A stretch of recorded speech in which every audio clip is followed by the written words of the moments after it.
When society collapses, the suburbs transform into an unpredictable landscape. What will life really be like when the comforts of suburban living vanish overnight? In this video, we'll explore the stark realities of an SHTF scenario in the suburbs, drawing from real-world possibilities and some ideas from disaster books and movies to paint a vivid picture of what you might face. Welcome to Prepper's Paradigm, your source for practical, no-nonsense prepping advice. Today, we're delving into the true face of SHTF in the suburbs, not just how to prepare, but what you can expect to experience when the unexpected becomes reality. I use a computer-generated voice due to an injury that makes my own voice hard to understand, but rest assured, the insights are grounded in experience. The first moments of an SHTF event in the suburbs are often marked by confusion and disbelief. Imagine waking up to find that the power has been out for hours. Your phone doesn't work. No internet, no calls, no updates. Outside, neighbors are standing in small groups, exchanging rumors and trying to make sense of what's going on. You head to the grocery store, but the parking lot is packed and the shelves are already empty from early panic buying. People are starting to worry and frustrations are beginning to appear. Law enforcement is nowhere to be seen and emergency services aren't responding. At first, people might hold on to the hope that things will get back to normal. They tell themselves it's just a temporary outage or a glitch. But as the hours turn into days, that hope begins to fade. The routines of suburban life, work, school, social events, disappear. They're replaced by an uneasy stillness, broken only by occasional arguments or the sound of someone frantically packing their car to leave town. Anxiety and fear start creeping in as everyone realizes they don't have a plan for what comes next. This phase will feel surreal. The things you took for granted, turning on the lights, checking the news, grabbing a quick meal, are suddenly gone. That realization hits hard. The familiar environment of the suburbs starts to feel alien. Streets that were once filled with joggers, kids playing, and people walking their dogs now seem strangely quiet, almost lifeless. Disaster movies and books capture this shift well. In 1 Second After, by William R. Forshon, for example, an EMP attack plunges a community into chaos. The early days of confusion and denial in that story closely mirror what could happen in a real suburban SHTF situation. Even World War Z, while focused on the much less realistic scenario of a zombie outbreak, shows how quickly fear and uncertainty can escalate when systems fail. The suburbs, despite their apparent calm, are particularly vulnerable in these early stages. Unlike rural areas, where people are used to a level of self-reliance, or cities, which might have centralized response systems, suburban areas often exist in a fragile balance. When that balance breaks, residents find themselves caught between the isolation of not knowing what's happening and the realization that everyone around them is just as unprepared. This initial shock is the tipping point. Those who can quickly adjust to the new reality have a better chance of staying ahead. But for many, the weight of disbelief and the loss of normalcy will be paralyzing. The first days of SHTF in the suburbs won't just test your supplies. They'll test your ability to think clearly and adapt to a world that has suddenly changed. As the days stretch on without relief, the social fabric of suburban life begins to unravel. What starts as neighborly cooperation, sharing information, or lending a hand can quickly turn into suspicion and desperation as resources dwindle and tempers flare. In the early stages, you might see people coming together. Maybe someone organizes a neighborhood meeting to discuss what's happening. There's talk of pooling resources, keeping an eye out for suspicious activity, or even setting up a watch rotation. But as supplies run out and it becomes clear that help isn't coming, that fragile sense of community can dissolve into chaos. Desperation drives behavior. Hungry families might start knocking on doors, asking or demanding food or water. Arguments flare up over small misunderstandings, and tensions rise as neighbors become competitors for the same limited resources. Once friendly relationships can sour quickly when survival is on the line. The quiet cul-de-sac where everyone used to wave at each other might turn into a battleground of mistrust and fear. This is where crime and lawlessness often take root. Homes left unsecured may be looted, and people who once felt safe in their suburban neighborhoods start to question whether they can even trust those living next door. Without law enforcement to maintain order, petty theft can escalate into violent confrontations. Opportunists, both from within and outside the community, may take advantage of the chaos. It's a scenario seen in countless disaster movies and books. The Walking Dead, without the zombies, is a perfect example of how quickly social norms can break down. In Lord of the Flies, while set on an island, the story showcases the raw human instincts that emerge when authority disappears. The message is clear. Without structure, chaos fills the void. For suburban residents, this breakdown can feel especially disorienting. The suburbs are built on a sense of predictability, safety, and routine. When those pillars crumble, the realization that you can't count on anyone else for your safety or your survival hits hard.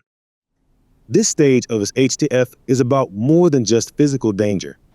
It's a psychological blow as the comfort and stability of suburban life are stripped away, leaving you in a world where trust is a luxury you can't afford. If you're not mentally prepared for this shift, the emotional toll can be just as devastating as the practical challenges. What was once a peaceful neighborhood may become unrecognizable. Streets you walk daily may feel like enemy territory, and the people you once called neighbors could now be threats. The social breakdown in the suburbs isn't just a possibility.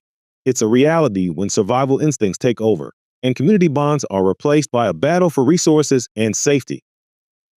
As the days and weeks pass in an SHTF scenario, resource scarcity becomes one of the most pressing realities in the suburbs. The stores that were empty during the initial wave of panic buying remain barren, supply trucks stop arriving, and utilities like water and electricity are no longer reliable. The things you once took for granted, food, clean water, and basic medical supplies, are now worth more than gold. In this environment, the suburbs become a harsh landscape of haves and have-nots. Those who didn't prepare will start to feel the desperation set in. People will do whatever it takes to feed their families, and that desperation can lead to dangerous confrontations.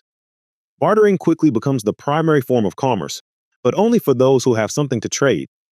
Items like canned food, bottled water, batteries, and over-the-counter medicines become highly sought-after currencies. The scarcity doesn't just affect goods, it affects how people behave. You might see neighbors who were once generous and friendly turn inward, fiercely guarding what little they have.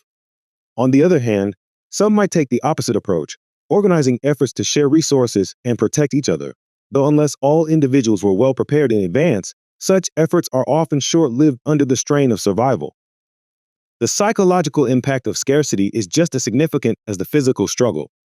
Hunger, thirst, and the fear of running out of essentials create constant stress. Parents are especially vulnerable to this strain as they try to shield their children from the harsh realities of the situation while grappling with the guilt of not being able to provide as they once could. Disaster movies and books often illustrate this shift into resource-driven chaos. In The Road by Cormac McCarthy, survivors scavenge for scraps in a barren world, showcasing the desperation that comes with scarcity. The Mad Max series takes this concept to an extreme, presenting a society where resources like gasoline and water dictate power and survival. While the suburbs might not descend into dystopian anarchy overnight, the underlying principle remains. In a resource-scarce environment, everything changes. For suburbanites, the lack of resources is compounded by their surroundings. Unlike rural areas, where natural resources like wild game or fresh water might be available, or cities, which might still have remnants of organized aid, the suburbs often have neither. Yards that once boasted pristine lawns suddenly seem like wasted opportunities for growing food. Pools and decorative fountains become potential water sources, but only if they don't contain chemicals and can be filtered and purified. The adaptability of the residents often determines who thrives and who doesn't. Scarcity forces hard choices. Do you share what little you have with a desperate neighbor, knowing it might put your own family at risk? Do you leave your home to search for supplies, risking dangerous encounters along the way? These are the kinds of dilemmas suburban preppers must face when resources run out. The reality of SHTF in the suburbs is that scarcity changes everything. It doesn't just create new challenges, it creates a new way of living. The question is whether you're prepared to adapt to that reality or be overwhelmed by it. As the scarcity of resources deepens and social order continues to break down, security becomes a constant concern in the suburbs. Homes that once felt safe and secure are now seen as targets. People desperate for food, water, or shelter may turn to theft, and some will use force to get what they need. In the suburbs, This shift can happen quickly. At first, you might hear about a neighbor's garage being broken into or someone's generator being stolen in the night. But as desperation grows, these isolated incidents can escalate into organized efforts. Groups may form to loot houses, and they're likely to target homes that appear better stocked or more defensible, assuming there's something worth protecting inside. For suburbanites, the architecture of your home can work against you. Large windows, multiple points of entry, and a lack of defensive barriers make many suburban houses easy targets. Gated communities might slow intruders initially, but without enforcement, gates and fences won't keep people out for long. And while some neighborhoods might try to organize security patrols or blockades, these efforts can quickly fall apart under the strain of infighting or fear. The psychological impact of these threats is profound. Your home stops feeling like a sanctuary and starts feeling like a fortress you have to defend.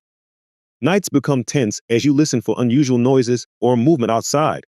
Sleep deprivation and constant vigilance take a toll on your mental and physical health. Every knock at the door becomes a potential threat, forcing you to weigh the risks of answering versus ignoring it. Continuing our comparison with disaster movies and books, Red Dawn highlights how quickly suburban areas can become contested ground during an invasion. The Purge series, while obviously a fictionalized scenario, demonstrates how lawlessness creates an environment where no one is truly safe. While these examples might seem extreme, they're grounded in a fundamental truth. When authority disappears, security becomes a personal responsibility. In an SHTF scenario, defending your home requires more than just locks and alarms. Physical deterrents like reinforced doors and fences can help, but they're only part of the equation. You also need to think strategically about how to keep your presence low-key. Cooking smells, visible lights at night, or even a working car in the driveway can attract attention. Sometimes, the best defense is blending in and appearing as unremarkable as possible. Another layer of defense is mental preparedness. Are you ready to make tough decisions if someone attempts to force their way into your home? Can you trust those around you, or do you need to establish boundaries, even with neighbors you once considered friends? These are difficult questions, but they're ones you'll have to face. Security threats in the suburbs during SHTF aren't just about physical danger. They're about the constant pressure of protecting what's yours. The ability to adapt, stay vigilant, and make hard choices will be key to surviving in a landscape where trust is scarce and danger feels ever present. Surviving in an SHTF scenario in the suburbs isn't just about physical preparedness. The mental toll of such a situation can be just as challenging, if not more so. Long-term stress, fear, and uncertainty can wear down even the most resilient individuals, especially when combined with isolation and the loss of familiar comforts. The suburbs, often viewed as peaceful and predictable, can become unsettlingly quiet during an extended crisis. Without the usual hum of activity, school buses, dog walkers, or the sounds of kids playing, the silence can be oppressive. The absence of normalcy creates a sense of disorientation that's hard to shake. Days blur together, routines disappear, and the constant vigilance required for survival leaves little room for relaxation or peace of mind. For families, the psychological impact can be magnified. Parents may feel overwhelming guilt and anxiety as they struggle to shield their children from the harsh realities of the situation. Kids, meanwhile, often sense the tension and react in unpredictable ways, becoming withdrawn, acting out, or showing signs of fear they can't fully articulate. Balancing their needs while managing your own stress is a monumental task. Extended isolation is another challenge. While being surrounded by neighbors might initially seem like a buffer against loneliness, distrust can creep in as the situation deteriorates. You may find yourself pulling away from others to avoid drawing attention to your supplies or security measures. The lack of social interaction, combined with the weight of constant decision-making, can lead to feelings of despair or even hopelessness. Disaster movies and books often touch on this psychological toll. In Station 11, characters grapple with the emotional aftermath of a pandemic, struggling to find meaning in a changed world. Similarly, Castaway illustrates the profound mental impact of isolation and the need to hold on to hope, even in the face of overwhelming odds.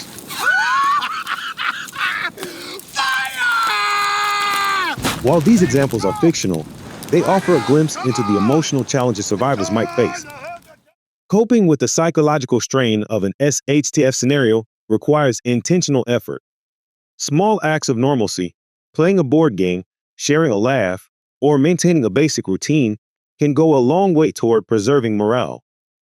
In the end, surviving SHTF in the suburbs isn't just about your physical resources or defenses. It's about maintaining the mental and emotional strength to keep going, even when the odds feel stacked against you. Holding on to hope, finding moments of connection, and focusing on small victories can make all the difference in navigating this harsh new reality. Surviving an SHTF event in the suburbs isn't like what you see in most prepping guides or survival manuals. It's not just about stockpiling supplies or fortifying your home. It's about confronting a completely transformed way of life. From the eerie silence of the immediate aftermath to the breakdown of social order, the constant fight for resources, and the ever-present security threats, every day will be a test of your mental, physical, and emotional resilience. The suburbs may seem like a middle ground between the chaos of urban areas and the self-reliance of rural life, but they bring their own unique challenges. Neighbors who once seemed friendly might become competitors or even threats. Scarcity will force you to make impossible choices, and the loss of normalcy will challenge your ability to stay hopeful. Most importantly, you'll need to adapt quickly to survive in a world where trust is scarce, and every decision could have life or death consequences. This video isn't meant to scare you, it's meant to prepare you. Understanding what SHTF will really be like in the suburbs is the first step toward building the mindset and skills you need to navigate it. The key to survival isn't just having the right gear or supplies, it's about staying adaptable, focused, and aware of the realities you'll face. If you want to check out some of the books and movies I've referred to in the video, there are some links in the video description. If you found this video insightful, consider liking and sharing it with others who could benefit from this information. Don't forget to subscribe for more practical prepping advice. Together, we can build a future that's ready for anything. Stay prepared, and we'll see you in the next video.